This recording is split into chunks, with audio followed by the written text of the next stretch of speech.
Yeah. Sean, what's up? Stigmatism, man, what's up?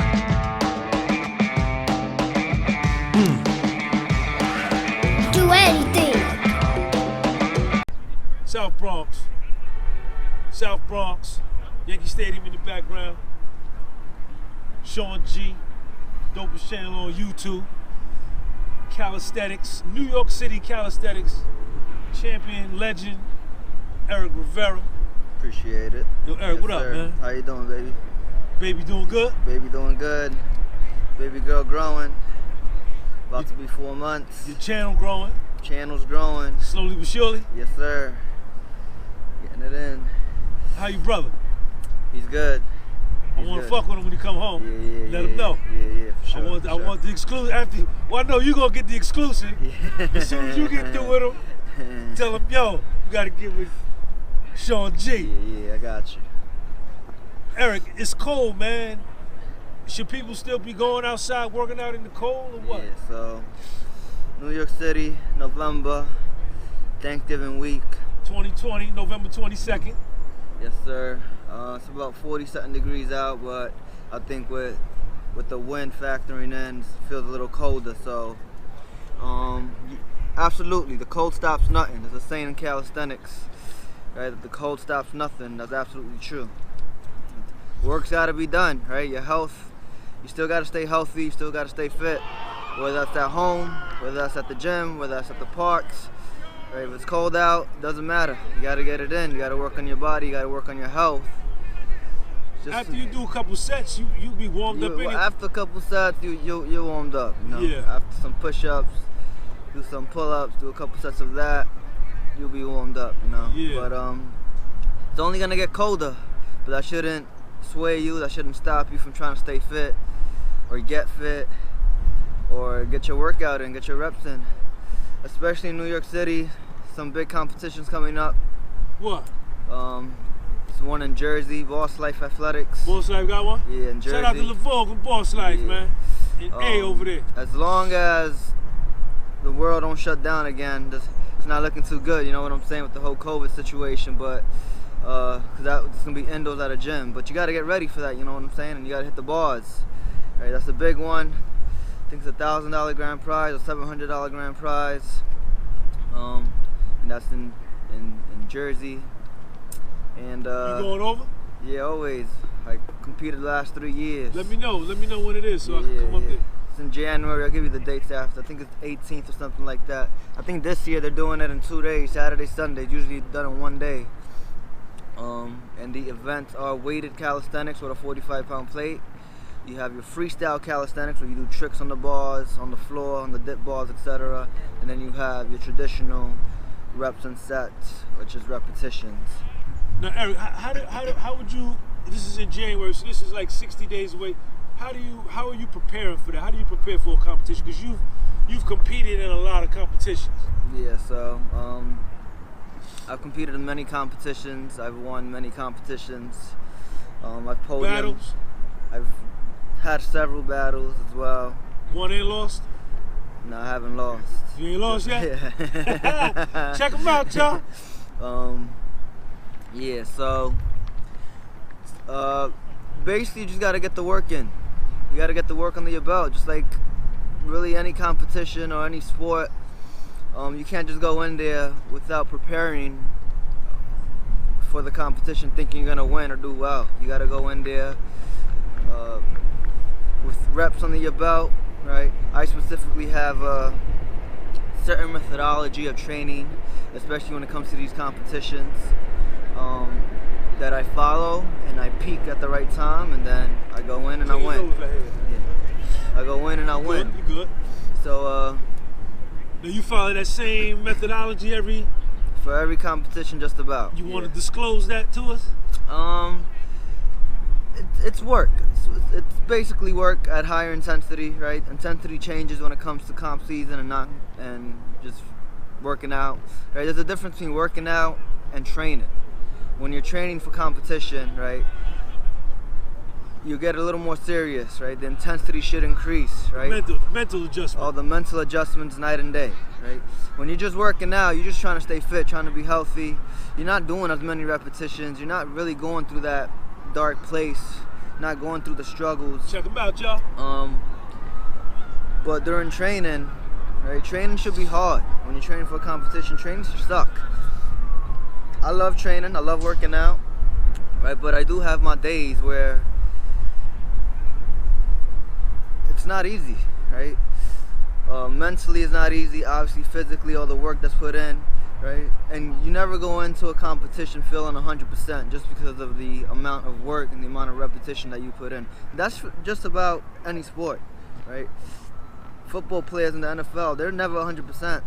You look at basketball players, they always got some ankle sprains or, you know, it just comes from the wear and tear of training, you know?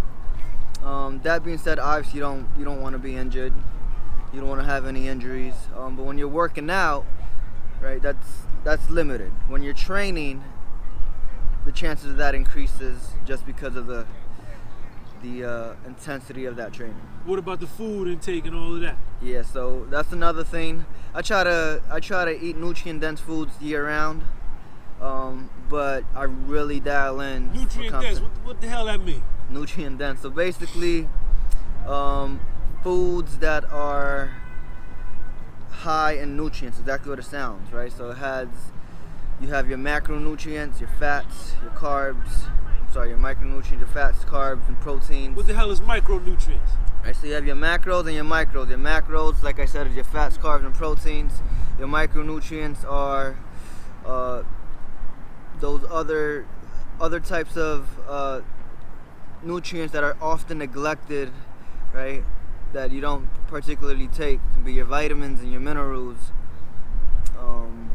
things of that nature. So you got your macros, again, which is fats, carbs, and proteins, which obviously you need basically to survive, as well as your micronutrients, which is your vitamins and your minerals and things of that nature. But yeah, so you want to dial in on your nutrition.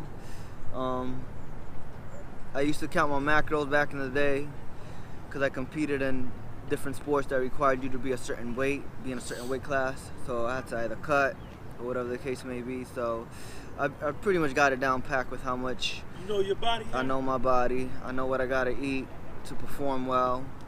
You know what makes you gain weight? You know what makes you lose all that? Yeah, I know what makes me gain weight, and it's more or less typical for most people. You know, you eat like shit, you're gonna look like shit. You know what I'm saying? You're not gonna look well. You're not gonna perform well.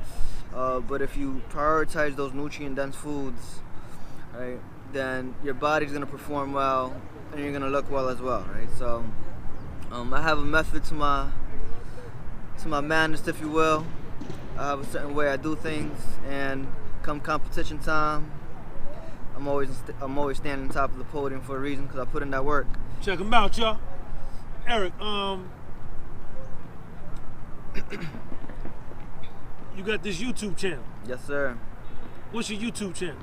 Yeah, so you can follow me or subscribe to my YouTube channel, Fitness Phenom 21, if you haven't done so already. Links will be in the description below. What you do over there? A little bit of everything, but it's mostly my workouts, my fitness routines. I post a lot of free workouts just about every single day on my Instagram at Fitness Phenom 21. So you can follow me on that if you want some guidance in regards to workouts, body weight workouts, calisthenic workouts, and all equipment necessary. And sometimes I do those workouts on my YouTube, or I do my own separate workouts on my YouTube, right? I got some how-tos if you're looking to get your first pull-up, your first muscle up, get better at push-ups, etc. I got how-to videos on my YouTube. So it's basically my fitness channel, my life a little bit, what I do to get ready for competitions, how I get ready for competitions, and the workouts that I do just to stay fit, stay on top of the game, and look good. Eric, let me ask you this. Yes, sir. A lot of dudes, right, they wanna, you know, everybody thinks that they can start a YouTube channel with this calisthenics thing, and you know, it gained traction. Is it easy being a calisthenics YouTuber? Absolutely not. Nothing is easy. You know, you got to put in the work for As far as getting subscribers and shit like everything that you do, and in posting. regards to YouTube, you know, there's a lot of people out there looking for fitness advice, right? But then again, you're competing with thousands and thousands of other channels, you know. It by no means is it easy, right? That being said, if you love what you do, and you focus more on your content than the numbers, then it'll come. That's the thought process I have. I enjoy working on my YouTube. I enjoy posting my videos. I enjoy the little things like making my thumbnails and stuff like that. You know what I'm saying? So, excuse me. I enjoy the process, and it's been, you know, it's been, I don't want to say it's been a struggle, but it's not easy by any means, right? And then you don't want to compare yourself to others. Again, there's dozens of YouTube channels or YouTube personalities in New York alone. Mind you, the entire world, you know, that you're competing with. But focus on yourself. Don't compare yourself with anyone else. Just like your training, focus on yourself. Get the work in, get the work done. And if you put an honest effort day in and day out, you'll be good. You also gotta love what you do. That's important. As long as you love what you do, you'll be good. Hey, yo, Eric, I want to shift gears, man. Yes, sir. Because you put up and I want to ask you if we could go there. You put up, I don't know if it was on your YouTube channel, it might have been on your Instagram, about your life and your early life as a child and your family situation. Can we talk about that? Yeah, we could talk about that a little bit. I was on my Instagram, again, at FitnessPhenom21. Make sure you guys follow. Now, you were a foster kid. Yes. How old are you now? I'm 31. All right. And your mother and father gave you up for adoption?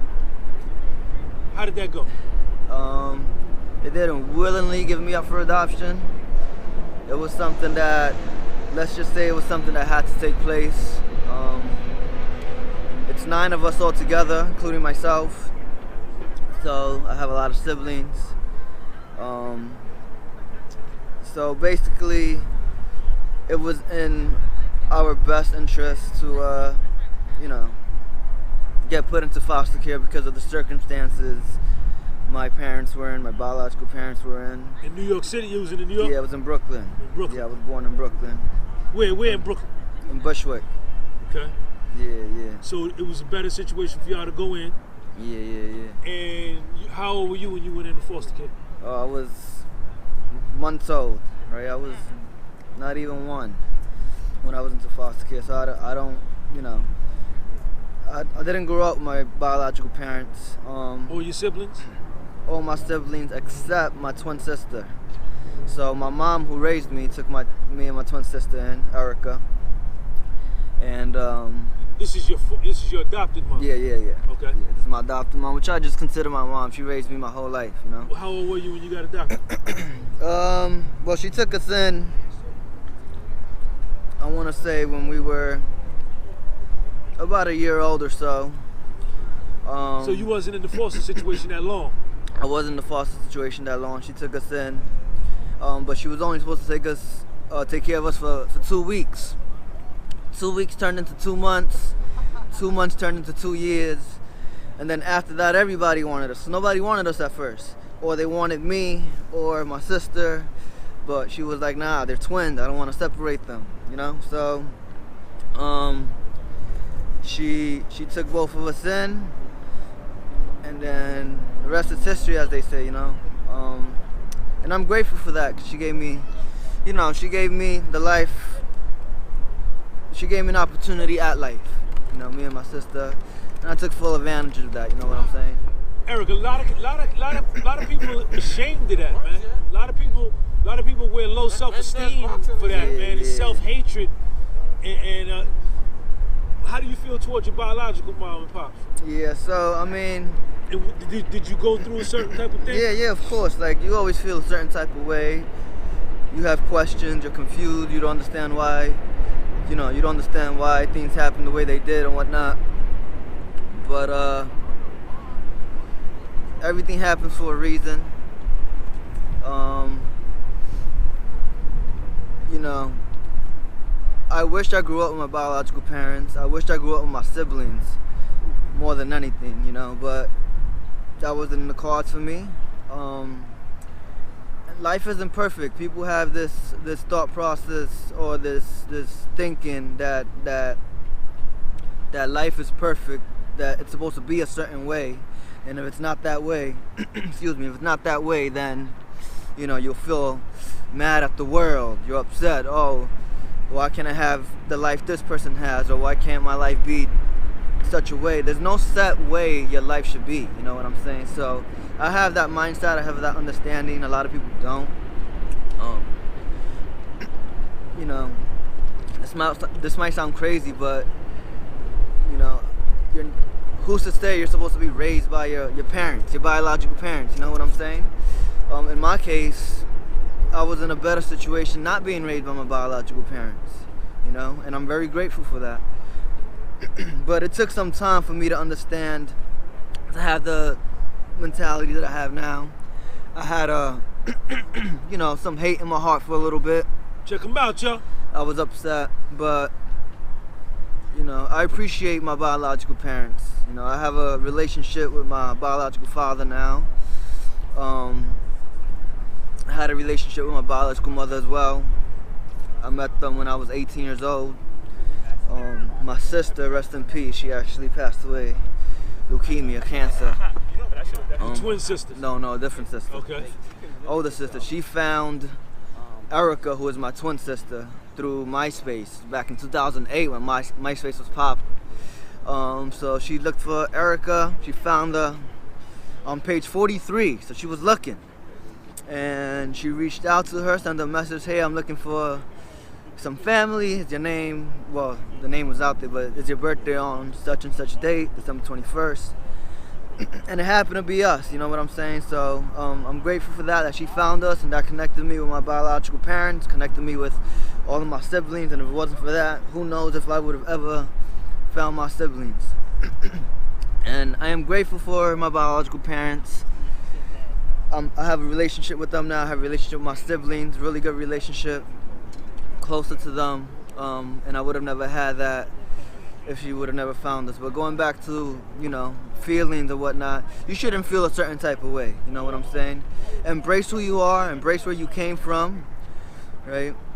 If your parents or whoever it may be, if they have made mistakes in their lives, learn from those mistakes. Don't repeat those mistakes, right? That's the common trend, especially here in the inner city, especially here in the hood. Kids in the hood, they repeat the same mistakes their parents made, you know what I'm saying? And it's a vicious cycle.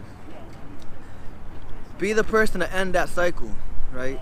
Make a change in your life, better your life so you can better the lives of others, better the life of your children if you have children, or your future children, or the next generation, or whatever the case may be, you know? End that vicious cycle, and just be positive. Have a positive mindset. Be grateful for what you do have. Don't be upset at what you don't. Don't have hate for what you don't. Don't have hate for what had happened in the past. Everything happens for a reason. That's life. So Eric, now you talked about also you was bullied too growing up. Yeah. What's up with that shit? Yeah. So I was a little kid growing up. Where at? Right. In Brooklyn? And this was in South Bronx, right? So I was born in Brooklyn, raised in South Bronx my whole life. Used to live in the Mitchell houses in the projects. So there used to be this big, you know, we call it a cheese bus. Big bus used to pick us up to go to school. So I remember since I was 4 years old, I used to get bullied in that bus. When I tell you bully, they used to beat the shit out of me, right? These are older kids, mind you. I'm 4 years old, pre-K or kindergarten or whatever the grade is. They used to take my lunchbox, take my food every day. It was a daily thing, you know. It was like normal. It was the norm, you know what I'm saying? Yeah. So that was the. Eric, this is in the 80s. This was in the early 90s.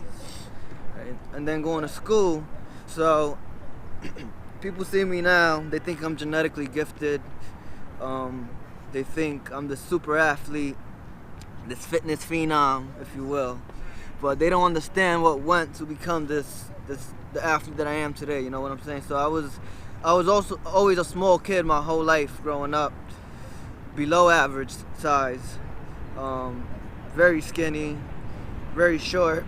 I was always in the front of the line every class just because I was the shortest. So when you file up by size order. I was always in the front. And whether that be my size or, you know, how small I was always picked on my whole life in school. It was a normal thing, right? Mind you, this is, you know, this is the Bronx, bunch of bullies, everybody gets picked on. Everybody gets into fights. It is what it is. Again, it's the norm. So, I remember vividly when I went to Catholic school, right? Check them out, y'all. Started going to Catholic school for middle school, and man. This is high school? This is right before high school. Middle school? Middle school, yeah. So, for no reason, used to get my ass whooped, right? All the time during gym class. It was during gym class where it would happen. Used to get bullied. Used to get my shoes taken off. Used to get my book bag flipped. Gotten concussions from being beat. Head bouncing off the floor, right? And this used to be a daily occurrence. And I remember everybody just laughing. No one really doing anything. And, you know, that always upsetted me, you know what I'm saying? Like, I could take the bullying, but it always upsetted me that nobody did anything about it. People were just laughing and pointing and having fun with it. High school, same thing. I used to get stuffed into lockers. You know, I remember freshman year, I was this tiny little thing again. What high school, Eric? I went to Cardinal Hayes High School. In the Bronx? In the Bronx. Shout out to Cardinal Hayes, and made me the person who I am today as well. I appreciate Hayes. But it was like prison, man. It was an all-boy Catholic high school. All-boy Catholic? All-boy Catholic high school. Used to get bullied. And that's when I decided to do something about it. You know what I'm saying? I'm like, you know what? I'm tired of this happening. Let me get stronger. Let me get bigger. You know, you can't change your height. It is what it is. You know what I'm saying? So I'm like, let me lift some weights and do something about it. And that's when my addiction to fitness, if you will, that's when my journey to fitness started. And I really never looked back. So I started lifting weights without really knowing what I was doing. Freshman year of high school, I was 13 years old. I would lift weight with some classmates after school. We had a nice gym, little small facility, but it had everything you need. It had your bench press, had your machines, all that good stuff, right? Didn't really know what I was doing. Was doing, you know, curls for the girls, benching, hitting the machines up, all that good stuff. And then I just, you know, put on some size. I ordered some muscle and fitness magazines. We didn't have, you know, the internet back then wasn't what it is now. You know, remember that. Nowadays you go online, you find anything you want. But we had the magazines, you know, so you pay $20, $24.99 for the year. Fat joints. You get one every month, and I look forward to that every month, man. I used to read it from cover to cover, man. And that's how I learned a lot. I'm not gonna lie, I learned a lot through those magazines. A lot of propaganda, a lot of BS, but especially back then, you had some good articles. You had some good things going on in those magazines, and that's where I learned. And as they say, the rest is history. And I wanted to do something with my fitness in college, so I was lifting for a couple years. I was in college, and I wanted to do something with my fitness, right? And my friend went to a Renzo Gracie Academy in the city, which is now it's probably the headquarters for jiu-jitsu in America, let alone New York City. And then